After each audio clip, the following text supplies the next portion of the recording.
this video, we are going to cover the installation and configuration for Enhanced Real-Time Data (ERTD) outputs, allowing pricing data to be sent to other Daktronics displays besides just Fuelink, such as the Galaxy Message Centers or LCD networks.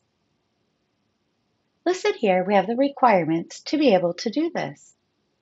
You will want a Daktronics display with a DMP player, making note that the network communication options include wired Ethernet, fiber Ethernet, and wireless Ethernet bridge radios.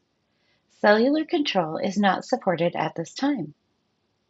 You will also need Venus Control Suite subscription of Professional or higher with Data Studio,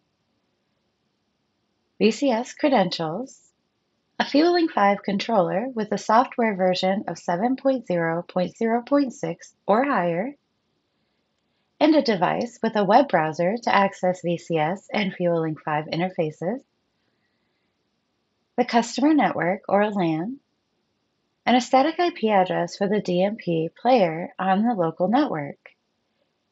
This is only needed if the DMP and Fuelink 5 are not on the same subnet. So let's get started. Installing the Fuelink 5 hardware with Daktronics Galaxy displays. As shown here, the communication equipment installation method remains consistent across display types. Follow the communication guidelines specified for the applicable display series to ensure proper configuration. Data Studio is giving you an ERTD field that is looking for FL5000 data. When you put that ERTD field in your content, it downloads on the display and the controller itself is what is looking for that data on the network, at which time it populates it into the placeholder field in the content. The Fuelink 5 Enhanced Real-Time Data Setup. Start by connecting to the Fuelink 5 interface by entering Fuelink 5 or fuelink5.local into a web browser on either your mobile device or laptop. This does require being connected via Fuelink 5 Wi-Fi, customer's network, or connected directly to the FL5 controller. For more details for logging in, reference Fuelink 5 Installation Quick Guide. Go to Configuration, and then select the Optional Configuration tab. By default, the ERTD is disabled. You'll want to click Enable ERTD. The ERTD will output on UDP port 24601 every 10 seconds over the wired network jack, depending on the selections here. Enable Broadcast. Click to make ERTD data visible to all devices on the same subnet without the need to know the IP address of the device that ERTD is being sent to.